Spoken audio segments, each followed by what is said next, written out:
O admirável filósofo francês Léon Denis, prefaciando uma obra intitulada Depois da Morte, refere-se que fez uma viagem psíquica através da história para tentar situar o pensamento universal.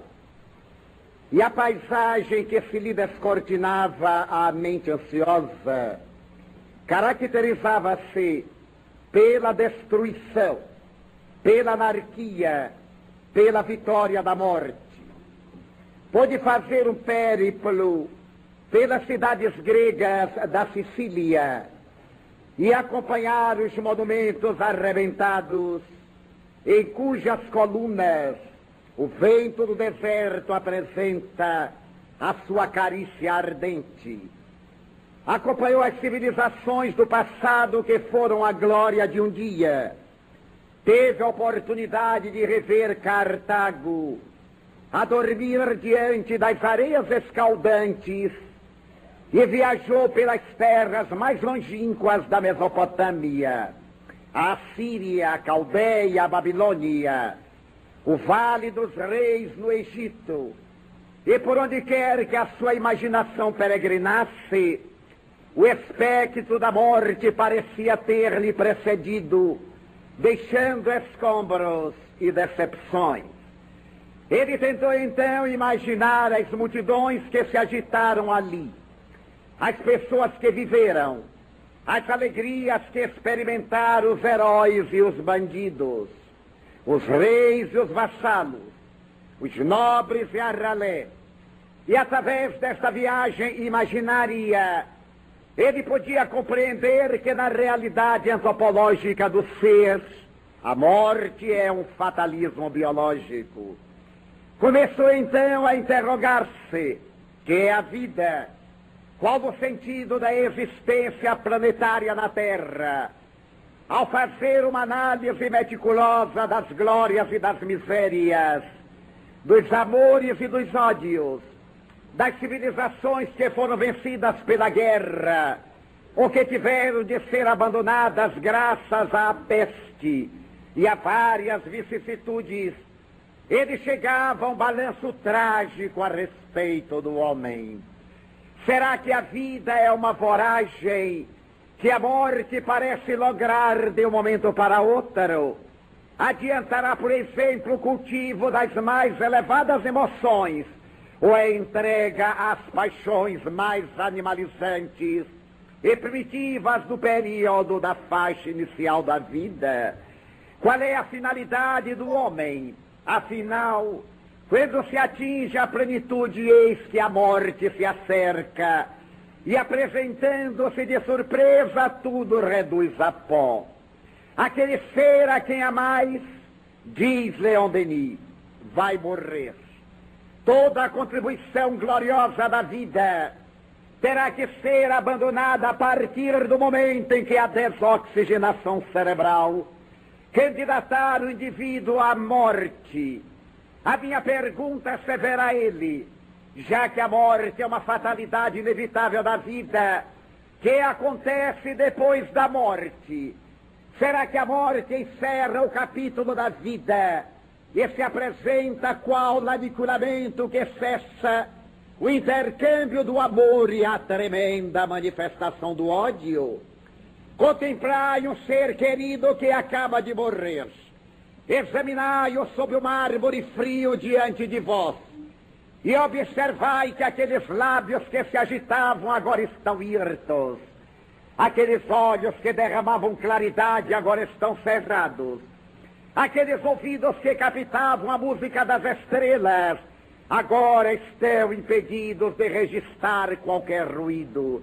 As emoções, as atividades que movimentavam o corpo, estão todas elas reduzidas ao estado de frialdade e de aniquilamento. Quem, diante da morte, não se fez algumas interrogações? Será que a morte representa em verdade o fim de tudo? Ou algo deve sobreexistir diante de um ser amado que nos deixa despedaçada emoção, que violenta a própria lógica do nosso raciocínio. O homem vê-se obrigado a crer, por um atavismo de natureza transcendental, pela própria lógica da natureza, que nada condenou à destruição, desde que a física e a química, ao lado da biologia, demonstram que somente existem transformações.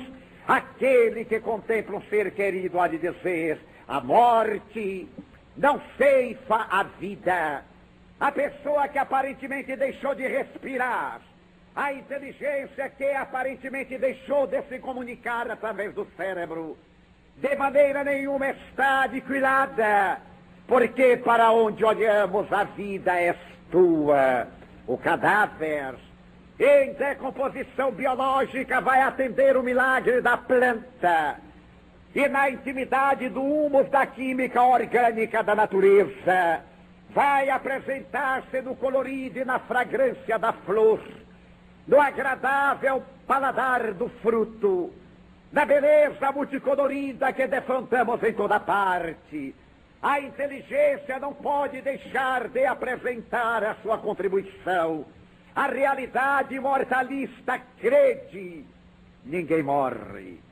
A doutrina espírita chega à Terra no momento azado em que a ciência dispõe de um instrumental para confirmar os seus postulados filosóficos, através do bisturi da mediunidade, para dizer: aquele a quem pranteais, que a morte vos parece haver arrebatado, permanece vivo. Ele retornará à comunhão convosco, trar-vos-á de volta a certeza do amor. Se deixou da terra pegadas luminosas, ele também se converterá em claridade diamantina.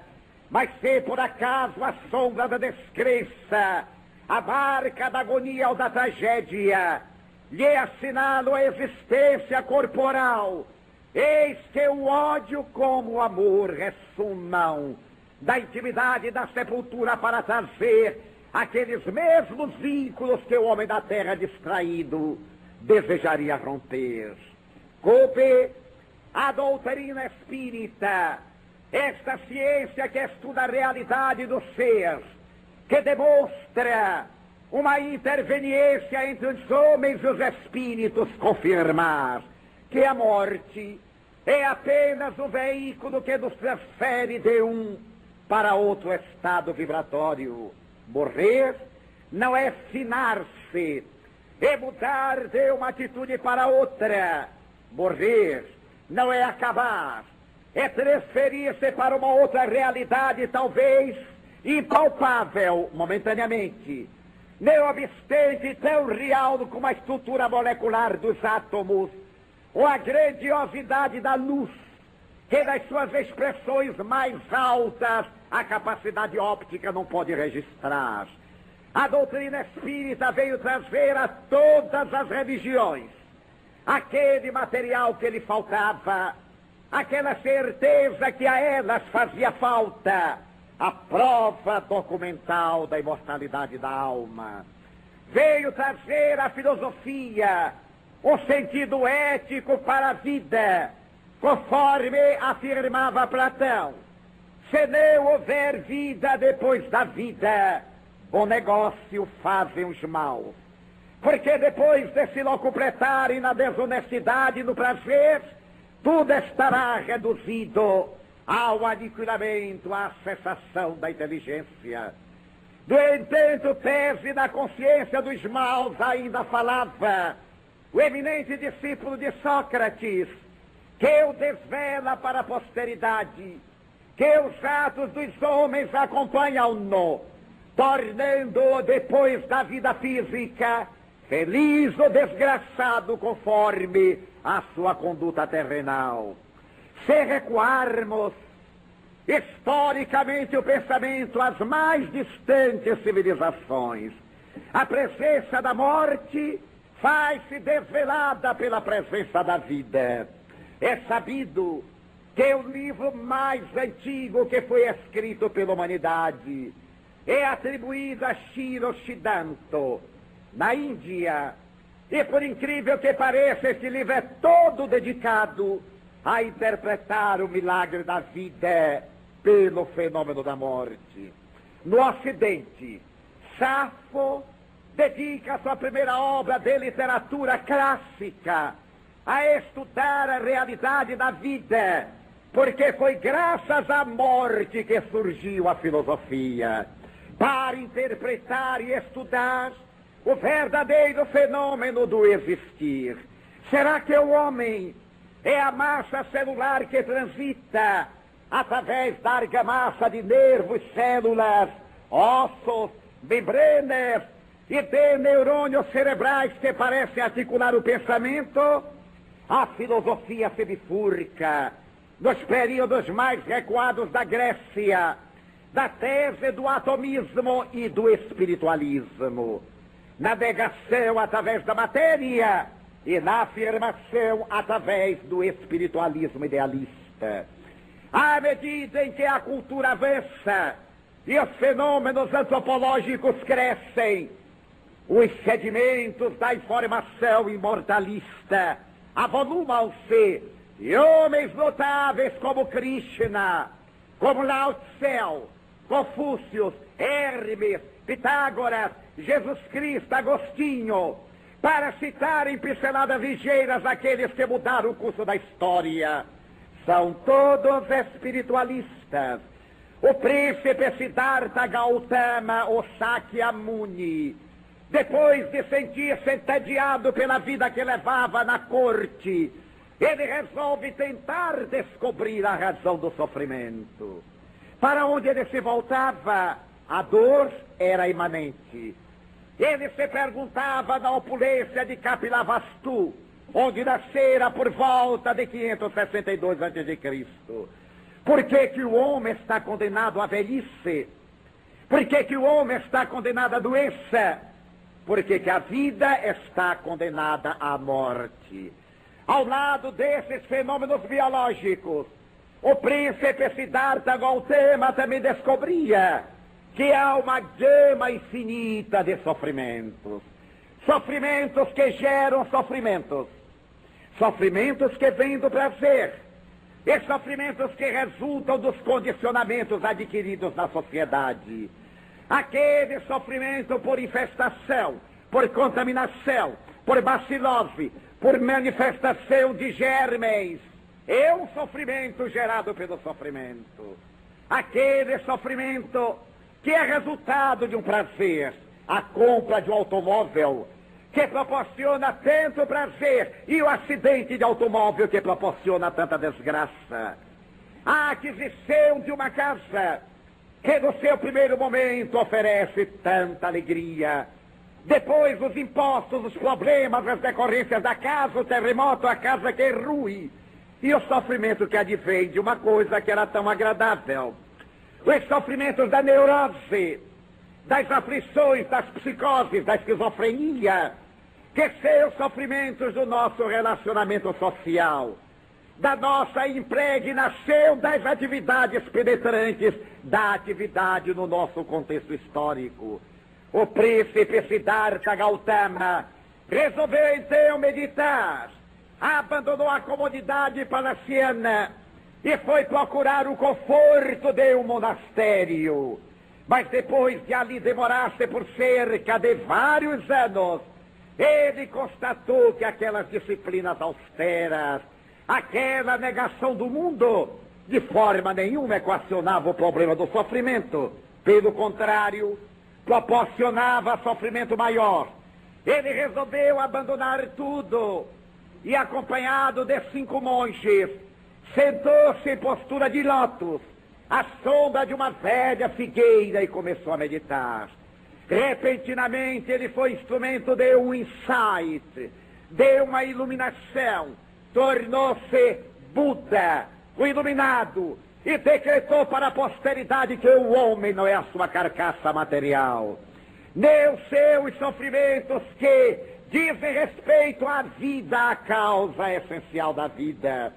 A vida tem uma finalidade, a alegria, a vida tem uma meta, a felicidade libertar-se do sofrimento e adquirir felicidade é o objetivo essencial do existir, e a doutrina budista se transformará indubitavelmente numa grande esperança para demonstrar a imortalidade da alma.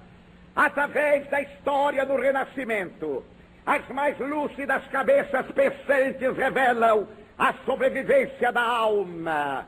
Dante Alighieri retorna do além-túmulo para se apresentar ao seu filho Jacobo, em um sonho memorável que faz parte da história do Renascimento. Boccaccio, o extraordinário historiador italiano, conta que certa noite Jacopo tem a sensação de que seu pai, que havia desencarnado, se lhe apresenta e lhe diz: é necessário que vás à minha casa, pois que lá eu deixei em um nicho guardado por detrás de uma esteira a parte mais bela da Divina Comédia, os cantos que se referem à entrada dos céus. Jacobo se levanta, corre à casa do advogado testamenteiro de seu pai e com ele vai à residência do extinto. Quando lá chega, se dirige ao quarto e por detrás de uma esteira vê o nicho que arromba, e dentro dele está o poema extraordinário de Dante chegando aos céus, acompanhado por Beatriz.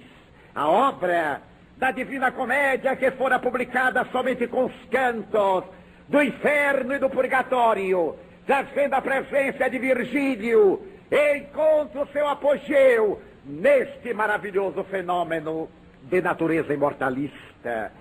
Não iremos pesquisar o Evangelho, porque aqueles que são cépticos, armados contra as informações religiosas, opõem-se a estes dados como de natureza científica.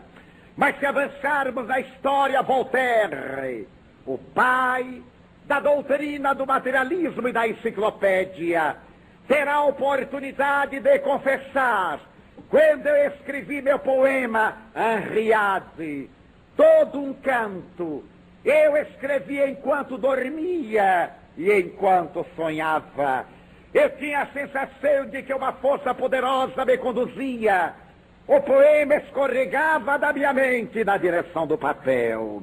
Tartini, este admirável compositor italiano, confessará: eu escrevi a minha sinfonia ao diabo, enquanto sonhava, enquanto dormia.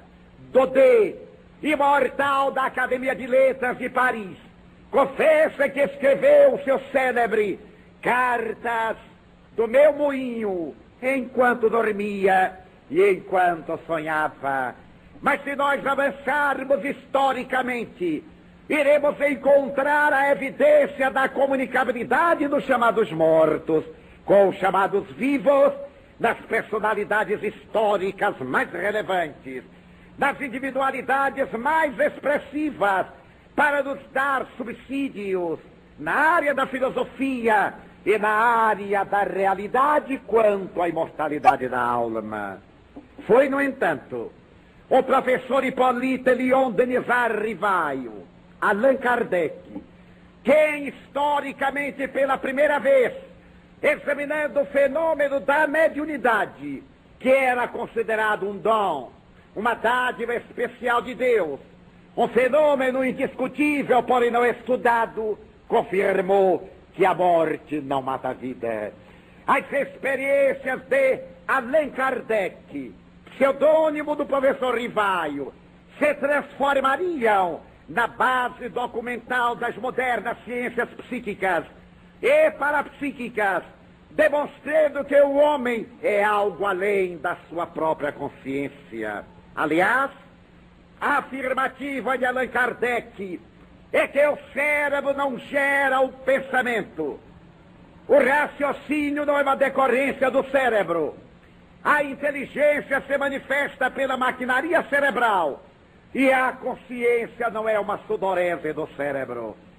A consciência, o pensamento, a inteligência, a razão são patrimônios imortais do ser. que se encarnando e reencarnando nas formas cerebrais, delas se utilizam para entrar em contato com o mundo exterior. Recentemente, a notável psiquiatra suíça, naturalizada norte-americana, doutora Elizabeth Kubler-Ross, apresentou uma série de experiências na área da psiquiatria para demonstrar que o homem não é o seu cérebro. O cérebro é um instrumento do ser, mas não é o causador do ser. A doutora Kubler-Ross estudou cerca de 192 pacientes que tiveram morte clínica, pessoas que tiveram parada cardíaca e submetidas ao eletroencefalógrafo e tiveram a chamada morte cerebral. Esses indivíduos depois retornaram, fosse através da ressurreição por choques elétricos no coração, por massagens no órgão cardíaco, ou simplesmente pelo retorno espontâneo. Todos esses indivíduos narraram que enquanto estavam mortos, sem consciência, eles continuavam a pensar fora da argamassa celular. Entre as experiências mais notáveis, narradas pelo psicólogo americano Moody Jr., há uma que é verdadeiramente impactante.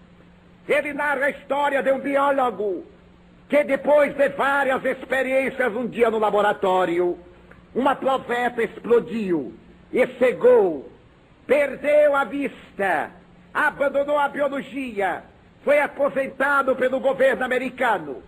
Cerca de 20 anos depois, ele estava sendo submetido a uma cirurgia quando teve uma parada cardíaca.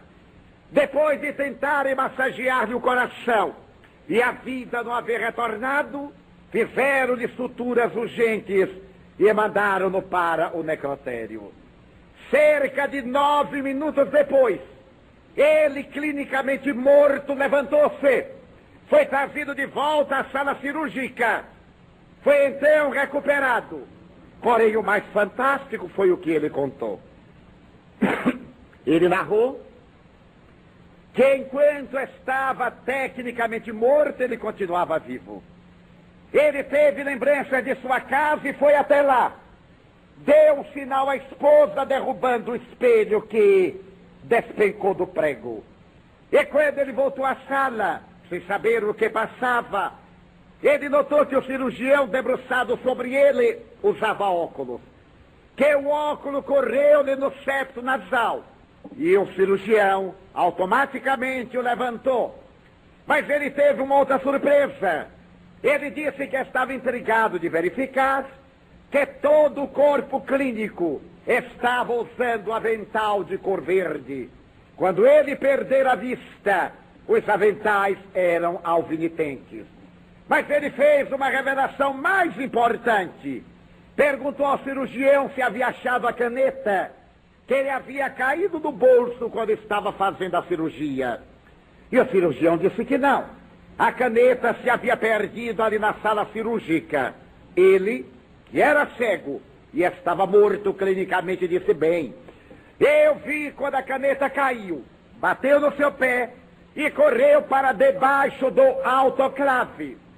O enfermeiro imediatamente foi à sala cirúrgica e lá embaixo estava a caneta, provando que não houve telepatia, não houve fraude, porque todos os videntes que ali estavam procuraram-na, mas não a encontraram. Este fato do biólogo é tão fascinante que mereceu estudos psicológicos especiais. A doutora Kubler-Ross examinou crianças de 2 anos de idade e anciãos de 92 anos de idade. Entre 192 que morreram e voltaram, todos, sem exceção e sem contato entre si, narraram a mesma história. Tiveram a sensação de uma queda de elevador e sentiram-se lúcidos. Depois eles tiveram a impressão de que viam seus familiares que já haviam morrido. Alguns deles viam a vida passar num caleidoscópio, desde o momento do túmulo até o momento do berço. Outros viram uma grande luz. Aquele canal de luz fascinava-o.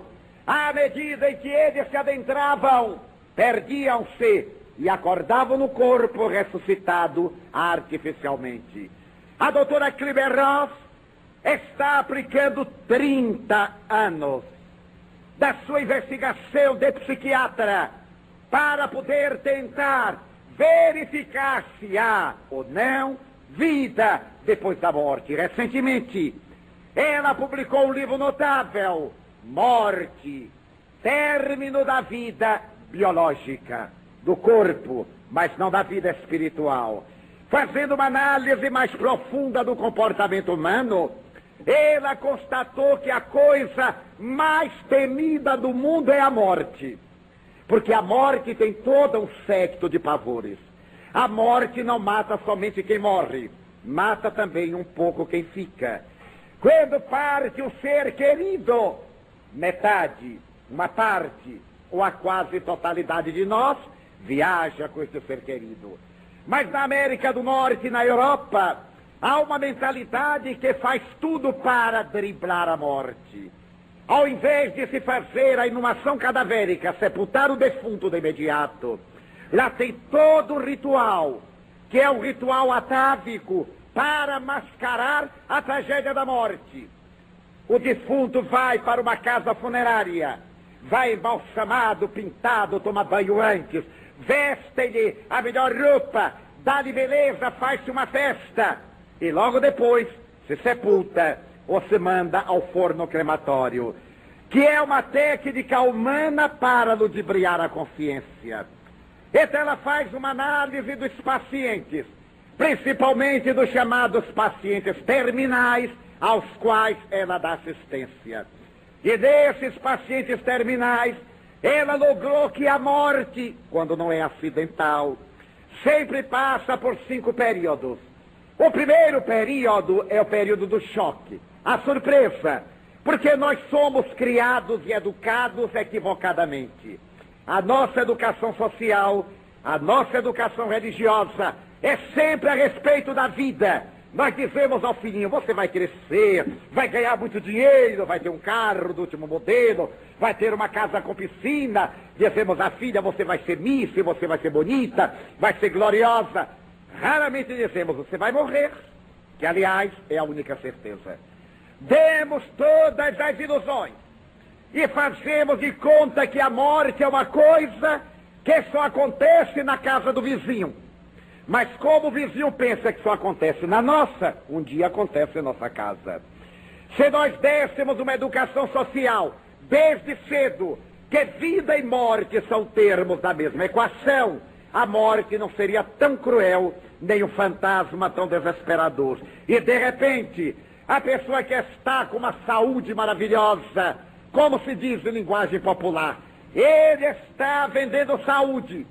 A pessoa nota um pequeno nódulo, uma coisinha sem importância, menor do que um grão de ervilha, diz, isso não é nada. A dama leva a mão à mama e diz, coisa engraçada, essa pequena coisa, nem vou dar importância. Faz uma massagem, que é prejudicial. E então guarda, se torna um grão de arroz. E ela diz, engraçado, deve ser alguma espinha, quando devia ir imediatamente ao médico. Por ignorância, por falso pudor, por medo de ter um diagnóstico desesperador. Quanta gente me diz, eu tenho medo de ser verdade. E mascara a verdade que não passa a ser uma mentira. Ou a pessoa tem uma problemática intestinal, um problema de estômago, ou um problema qualquer, e resolve ir ao médico. Hoje a técnica da medicina é dizer a verdade na hora, para produzir um choque, a fim de que o doente não negligencie com a saúde. Porque antes a medicina mascarava, não é nada demais, ia dando a notícia devagar, a pessoa não dava importância e morria antes do tratamento. Agora faz o exame, a biópsia, o exame complementar e diz tranquilamente, seu problema é um câncer, seu problema é AIDS, seu problema é mal de Hansen, seu problema é este ou aquele. Quando nós recebemos um diagnóstico desse, a surpresa, então passamos pelo primeiro estágio, a cólera. Olhamos para o médico e dizemos, você está querendo que eu tenha câncer? Com certeza. Mas não vai ter o prazer de ter câncer, não, senhor. Saímos dali com ódio do médico, que é o amigo que nos está divertindo. E vamos procurar o outro médico. Ele vendo o nosso desespero, ele mascara e diz, não, você não tem câncer, você tem uma neoplasia maligna, que é o nome científico de câncer. E como nós somos ignorantes, na grande maioria, dizemos, eu logo vi que não era câncer, quer dizer que é o quê? Neoplasia. Ai, até um nome bonito. Neoplasia. Mas necessita de fazer uma cirurgia de precaução. Depois tem que tomar um pouco de radioatividade. Precaução. E nós nos deixamos ludibriar. O primeiro fenômeno é a surpresa, é a cólera. O segundo fenômeno que nos ocorre na doença é um fenômeno psicológico muito curioso. Não dizer nada a ninguém. E a pessoa diz, anda muito pálido. Pois é, não tenho dormido bem. Você tem emagrecido muito ultimamente. Ah, sim, a vida está muito difícil. E nós vemos mascarando o problema para os outros e para nós mesmos. Chegamos ao terceiro estágio, quando a doença agora já não pode ser mais oculta. Aqueles que têm religião, e até os que não têm, começam a negociar com Deus. E dizem, Senhor, se eu ficar bom, eu lhe pago com uma dúzia de foguetes. Ou eu mando celebrar 50 missas, ou eu dou uma exporto na tal religião. Se ele é protestante, ele às vezes diz assim, se eu ficar bom, eu vou pregar a Bíblia, como se isso fosse bom para Deus. Se ele é espírita, ele tem um mecanismozinho ainda mais sofisticado. Senhor, se eu ficar bom, eu vou fazer a caridade, como se fosse bom para Deus. É um cabalacho que ele quer fazer com a divindade. Eu tive uma amiga muito curiosa. Era uma senhora portuguesa. Ela um dia me procurou através de sua filha, que era muito minha amiga, porque havia sido diagnosticado nela um câncer uterino. E ela estava sem maior esperança. Já de imediato foi ao tratamento de rádio, porque era inoperável, havia metástase. E ela vinha pedir a proteção dos bons espíritos e a terapia da doutrina espírita. A aplicação de passes ou de bioenergia. Graças à interferência de sua filha, formamos um grupo e passamos a ir à sua casa diariamente aplicar-lhe a bioenergia. Recomendamos que fizesse a terapêutica médica. Passaram-se os meses, ela melhorou e, para surpresa geral, esta senhora veio a curar-se. Deixamos de visitá-la e um dia estávamos atendendo as pessoas mais aflitas quando ela apareceu na fila. Acercou-se-nos e, muito jovial, nos disse, Edivaldo, eu já fiquei boa. Quando eu estava doente, eu havia feito uma promessa ao Senhor do Bonfim. Senhor do Bonfim, na Bahia, é um santo muito forte. E como você sabe, eu sou católica, espírita, eu não sabia de nada. Eu prometi ao Senhor do Bonfim e prometi ao espírito Dr. Bezerra de Menezes que eu também ia dar-lhe alguma coisa. Eu prometi ao Senhor do Bonfim subir a ladeira, porque fica numa montanha a igreja, de joelhos, dar 3 voltas em torno da igreja, e era a minha promessa. E hoje eu já paguei. Eu achei um absurdo uma promessa desta. Para que o Senhor do Bonfim quer que a gente suba uma ladeira cimentada, mais de 1 quilômetro, e dê 3 voltas de joelho em torno da igreja? Eu imaginei que os joelhos dela agora iam ter câncer, de tanto atrito com a terra. Olhei discretamente para os joelhos. Era o tempo das saias midi. Eu não pude ver, fiquei meio frustrado. Mas aí eu falei com certa bondade, digo, mas a senhora pagou a promessa, Senhor do Bonfim? Paguei. A senhora subiu a ladeira e deu as 3 voltas? Sim, senhor. De joelhos? Sim, senhor. E mais? Ainda desci a ladeira de joelho, que não estava na promessa. Eu disse, mas não me conte. Seus joelhos devem estar sangrando. Ela disse, não, olhe. Levantou a saia, eram 2 rótulas maravilhosas, parecia até que estavam untadas de óleo de rícino, brilhavam. Eu disse, mas como? Isso é um milagre. Ela disse, Valdo, eu prometi que subia a ladeira, dava as voltas e desci de joelhos. Não é verdade? É verdade. Eu aluguei um táxi, me ajoelhei no coxim e disse ao chofer, suba, dê 3 voltas e desça. Porque eu não disse como era que eu ia fazer. Prometi subir de joelho. Ele disse comigo, meu Deus, que astúcia. A mente humana não tem dimensão. Ela tapeou o Senhor do Bonfim. Mas eu não disse nada. Agora eu estou aqui porque veio pagar a minha promessa espírita. No Espiritismo não há promessa. Ele disse, pois não, que bom. Eu prometi ao doutor Bezerra de Menezes, espírito, que se eu ficasse boa, eu daria 80 quilos de pães aos pobres. Eu achei que a vida dela era muito barata, valia 80 quilos, mas vá lá. E então, eu venho aqui para lhe dar o dinheiro, para você comprar os pães e dar aos pobres. Eu digo, não, senhora. Quem prometeu foi a senhora. E ademais, se a senhora me entrega dinheiro aqui, o povo vai pensar que eu estou cobrando consulta. A senhora me desculpe, eu não posso receber dinheiro. Não recebo dinheiro em hipótese alguma de ninguém. Porque na doutrina espírita nada é comercializado. A caridade não tem preço porque é o preço do amor, gratuitamente. Mas, Divaldo, é para você comprar os pães e você dar. Eu digo, mas minha senhora, quem teve o câncer foi a senhora. Então a senhora promete, eu boto um saco de pão na cabeça e saio doando pela rua. Ela disse, mas você é que gosta de fazer a caridade. Eu lhe respondi, está na hora da senhora começar a gostar, porque a senhora foi beneficiada por Deus. Ela disse, não, eu prometi que dava o pão, então eu vou dar o dinheiro do pão. Eu disse, estamos no impasse.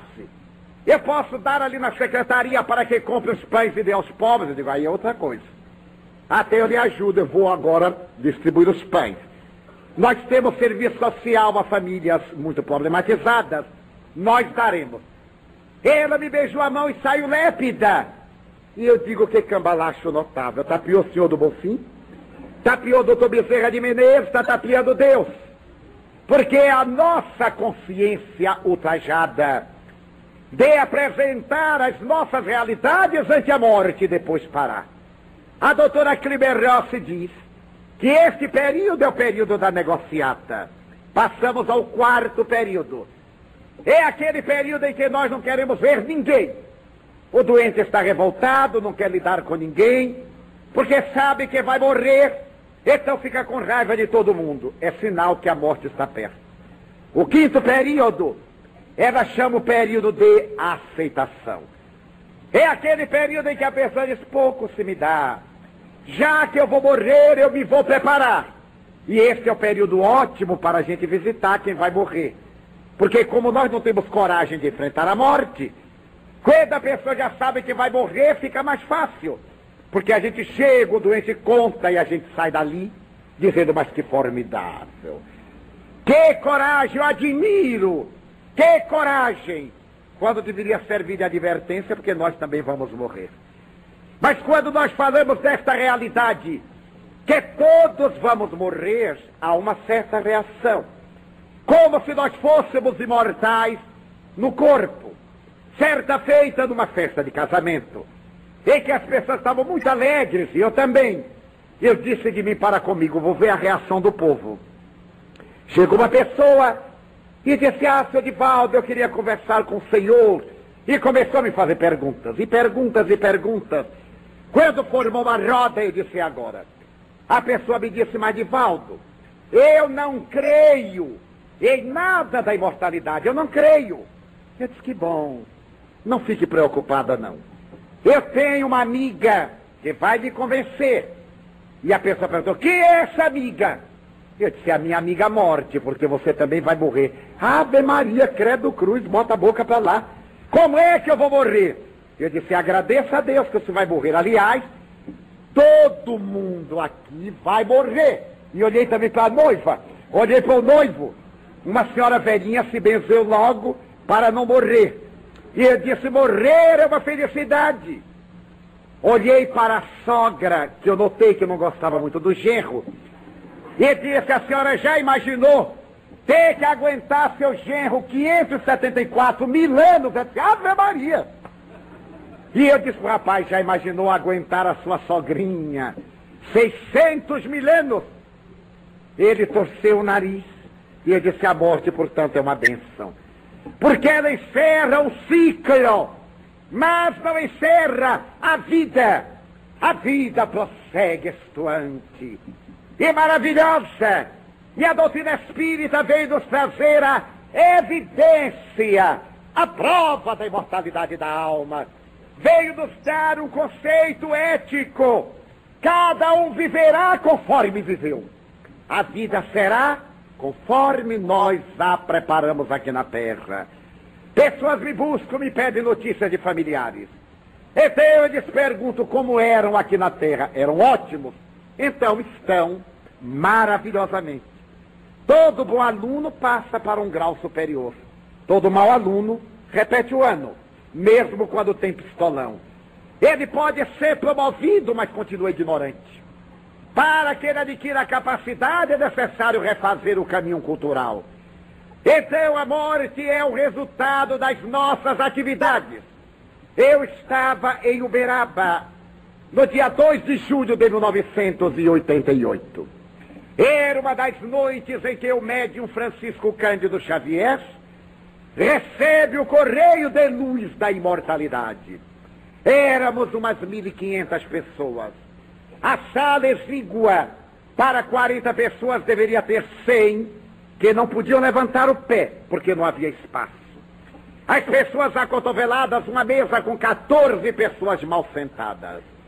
Começou o momento do intercâmbio, em que as mentes daqueles que desencarnaram acoplam-se no psiquismo do médium e, por automatismo, o médium escreve as suas notícias.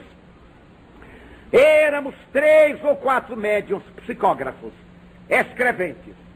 Ao ser iniciada a tarefa, depois de uma leitura, quando dos comentários, todos 4 começamos a escrever. Ao terminar a reunião, 3h30, 4 horas depois, Chico Xavier pede aos vários médiuns que leiam as mensagens de que foram objetos. Chegaremos lá. Mas a nós nos interessam as mensagens de que ele foi portador. Nessa noite ele psicografou 9 mensagens. Mensagem de um viúvo, de uma senhora para o seu viúvo. Mensagem de um pai para o filho que estava na terra. Determinado momento, a mensagem número 3, ele declinou o nome de um casal. Ela deveria ter 44, o marido 48 anos. Com muita dificuldade, o casal rompeu a massa viva e chegou ao lado do médium. Um homem, à época, com 78 anos de idade, algumas cirurgias no aparelho urinário, com uma problemática cardíaca, a voz deficiente, problema de retenção de líquidos nas pernas, cansaço e enfermidade. Ele se levantara da cama para vir consolar as pessoas. Não dialogara com ninguém. A mensagem dizia: minha querida mamãe fulana, meu querido papai Beltrano, veio para dar-lhes a certeza de que seu filho não morreu. Eu estou vivo, papai. Mas, acima de tudo, eu venho para anuarizar a alma de vocês. Ainda me recordo, eu, jovem de 20 anos, quando você, papai, me levou ao médico para equacionar o problema da minha doença misteriosa. A minha fraqueza, aqueles tumores, aquele câncer de Kaposi. E depois que foram feitos os exames iniciais, o médico colheu material para o exame de laboratório. Marcou a data e fomos receber a resposta. Estava debilitado e frágil. Então o médico olhou para mim e disse: infelizmente seu filho é portador de AIDS. A palavra parecia um punhal que me atravessava a alma e uma bomba que lhe explodisse na face. Você me olhou sem perguntar nada e disse para o médico: impossível. Meu filho tem uma conduta moral sadia. Apesar disso, respondeu o médico, ele é um aidético, em estado de contaminação e em um estado grave da doença. Eu sugiro internamento imediato, porque ele pode adquirir uma doença parasita e morrer antes de usar a droga. Eu vi a dor no seu rosto, papai. Você não me disse uma palavra. Calado, as lágrimas lhe corriam pela face. Você chegou a casa e eu ouvi comentando com mamãe: imagine, nosso filho está com AIDS. Como ele pegou essa doença? Os braços dele não têm picadas. Então ele não usa droga, não usou agulha infectada. Será que nosso filho... Você não disse a palavra. Eu fui levado para o hospital. Você nunca me censurou. Nunca teve uma palavra pesada. Mamãe jamais se recusou a ser a minha mãe devotada. Eu ainda me lembro quando você me ia visitar, mamãe. E um dia de máscara e de luvas, você disse: meu filho, não me estranhe. Eu não tenho asco de você. Sucede que o aidético morre porque se contamina com o sadio. Como ele não tem fatores imunológicos, os sadios lhe transmitem as doenças destruidoras. Perdoe-me, eu gostaria de beijá-lo. Mas se eu beijar, eu o matarei com os micróbios que eu trago inoculados na minha saliva. Você me dava bolos, e quando você ia, os meus companheiros de fortuna diziam: você é feliz. Porque todos nós somos desgraçados aqui no exílio. Mas você tem mãe, tem pai, ninguém nos visita. Mãezinha idolatrada, você é a rainha das mães. Eu voltei do além para dizer a você e a papai que eu não era um viciado na área do sexo. Eu não tinha uma conduta promíscua. Você se lembra, mamãe, quando eu fui fazer a apendicectomia, a cirurgia do apêndice, você se lembra que eu tomei mais de 1,5 litro de sangue? Pois aquele sangue estava contaminado. Foi ele que me trouxe a AIDS. Veio lhe dizer que eu era sadio moralmente. Eu tinha uma vida moral digna. E agora, do lado de cá, eu encontrei a vovó fulana, o tio Beltrano, encontrei Cicrano. Quero mandar abraços aos meus irmãos fulano, Beltrano, Cicrano. Quero mandar um abraço à minha namoradinha. Declinou o nome. Mas quero dizer também que eu estou trabalhando em favor da humanidade. Ao lado de cientistas que estão inspirando os pesquisadores da AIDS na Terra. Eu estou tentando colaborar para que se descubra uma vacina, apesar deste vírus passar por tão graves mutações. A carta alongava, as lágrimas daquele pai, daquela mãe, comoviam-nos, porque partiam do recesso da alma. Quando terminou a leitura, ela beijou aquelas folhas de papel, abraçou o marido e disse: vê, eu tinha certeza que meu filho era puro. Isso foi. Mas também nós psicografamos uma mensagem. Das 4, esta nos impressionou. Era dirigida a uma senhora de nome Esmeralda, que eu jamais houvera visto. A senhora veio e eu comecei a ler. Era uma tragédia. Mamãe, nós voltemos para lhe dizer que estamos vivos. Ainda nos recordemos quando o carro bateu no paredão.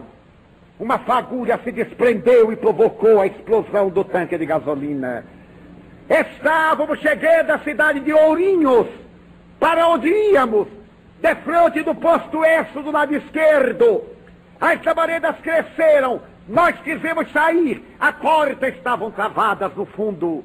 Papai caiu na estrada, você se levantou e tentou agarrar o meu irmãozinho José, uma criança de 2 anos. As labaredas lhe lambiam o rosto e as mãos. O povo gritando arrancou a senhora.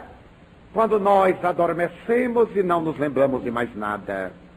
Quando acordamos, estava a tia Clarice ao nosso lado, o avô Antônio. Eles nos embalaram. E eu perguntei: cadê mamãe? Ficou na terra. Como ficou na terra? Não veio ao hospital para nos ajudar. Não pode. Vocês é que terão que ir mais tarde até lá para ajudá-la. Foi aí que nós tivemos ideia da morte, mamãe. Seus 3 filhos, 12, 7 e 2 anos. A dor, o desespero tomou conta de nós. Foi quando a tia Brígida apareceu e nos levou para ir lá em casa. Você estava arriada no leito, papai no hospital, você já tinha sido operada das mãos. Mamãe, não se desespere, nem pense em suicídio. A morte não resolve, mãezinha. Quero lhe agradecer por ter adotado André para nos substituir na ausência. Há tanta criança órfã no mundo. Seja mãe de quem não tem filhos. Você, que é uma mãe que perdeu seus filhos. A mensagem continuava. Vinha a assinatura do menino, da menina de 7 anos. E em letra de forma o nome da pequenina. Eu terminei, entreguei a mensagem à senhora e então lhe vi as mãos. Eram garras, os dedos não se podiam curvar. Era de Divaldo, eu já fiz 9 cirurgias plásticas das mãos. Tem 1 ano que meus filhos morreram. A cena do incêndio não me sai da cabeça. O senhor pode imaginar uma mãe segura pelo povo e as labaredas queimando os 3 filhos dentro de um carro. Será que alguém pode imaginar o meu desespero? Eu não me perdoo não ter caído dentro do fogaréu e ter morrido com meus filhos. Então eu disse, se eu não tiver certeza de que a vida continua, eu me matarei. E vim hoje aqui, que era a minha etapa final. Então ela me beijou as mãos. E quando eu vi o rosto daquela mulher iluminado, ela saiu flutuando, dizendo, Deus seja louvado. A vida continua. Esta doutrina, senhoras e senhores, que nós temos assumido a honra de vos apresentar. Uma doutrina que matou a morte e que deu à vida um sentido de eternidade. Todas as religiões dizem isto, mas só o Espiritismo prova, através do fenômeno mediúnico. Allan Kardec teve a tarefa gloriosa de trazer à Terra uma ciência que prova em laboratório a imortalidade da alma. Uma filosofia que nos explica por quê. Por que o meu filho? Por que eu? Por que a tragédia da minha casa? Por que tantos são felizes e só eu sou desventurado? Por que tanta gente é desonesta e progride? E eu que cumpro com os meus deveres não logro progredir? Quantos porquês? O Espiritismo, através da reencarnação, responde-nos. Mas é também a religião do amor cósmico de Deus.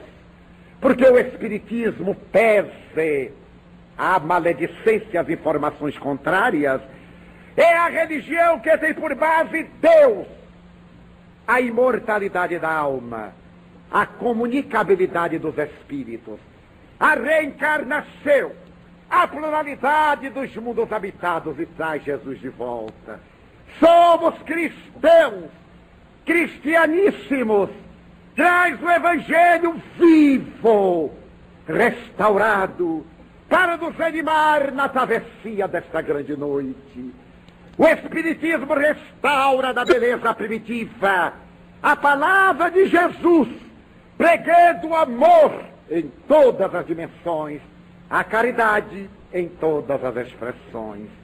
Neste momento, ao recordar-me de Leon Denis, fazendo a sua análise histórica das gerações passadas, o Espiritismo nos propicia a antevisão das gerações futuras.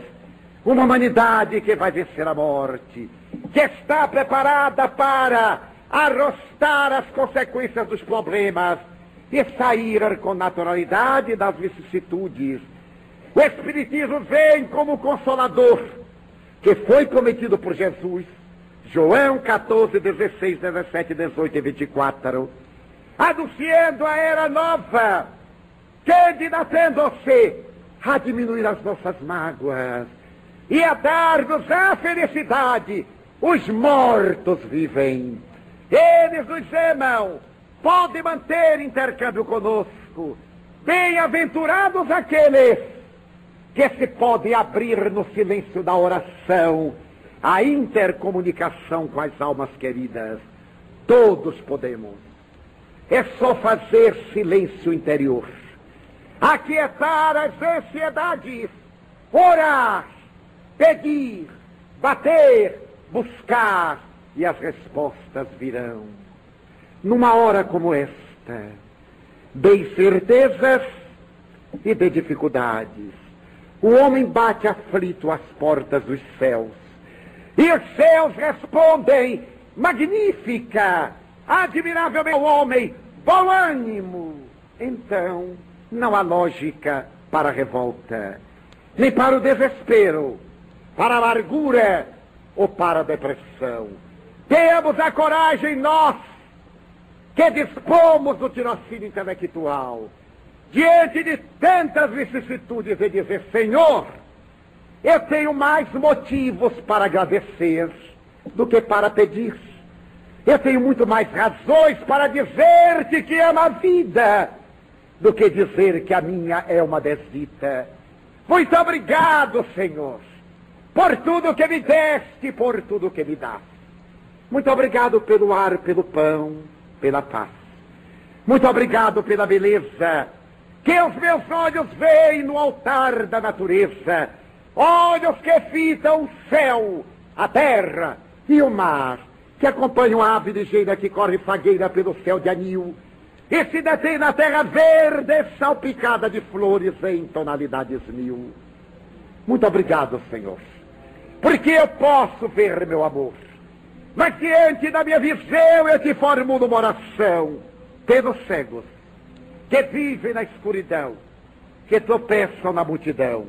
Por eles eu oro, e aqui eu imploro comiseração, porque eu sei que depois desta vida, na outra lida, eles também enxergarão. Muito obrigado pelos ouvidos meus, que me foram dados por Deus, ouvidos que ouvem o tamborilar da chuva no telheiro, a melodia do vento dos ramos do salgueiro e as lágrimas que vertem os olhos do mundo inteiro. Ouvidos que ouvem a música do povo que desce do morro na praça a cantar, a melodia dos imortais que a gente ouve uma vez e não esquece nunca mais. Que ouve a voz melodiosa que nora melancólica do boiadeiro, a dor, a mágoa, o sofrimento do mundo inteiro. Pela minha faculdade de ouvir, pelos surdos eu te quero pedir. Eu sei que depois desta dor no teu reino de amor eles voltarão a ouvir. Muito obrigado pela minha voz, mas também pela sua voz, pela voz que ama, que declama, que ensina, que alfabetiza, que ilumina, pela voz que exalteia uma canção e que o teu nome profere com sentida emoção. Diante da minha melodia, eu venho rogar pelos que sofrem de afasia, ou uma tapera, ou está numa favela. Se é um ninho, uma casa no caminho, um gravato de dor, seja lá o que for. Mas é importante que dentro dele exista a figura do amor. O amor de mãe ou de pai, de esposa, de marido, de filho, de irmão. A presença de um amigo, de alguém que nos dê a mão, porque é muito doloroso viver na solidão. Mas se eu a ninguém tiver para me amar, nem um amigo para me ajudar, nem um teto para me agasalhar, ou uma cama para me deitar, nem aí eu blasfemarei, nem me desesperarei, porque eu te tenho a ti, e te quero dizer muito obrigado, Senhor, porque eu nasci. Muito obrigado porque eu creio em ti, pelo teu amor. Obrigado, Senhor. Muito obrigado, Senhorita.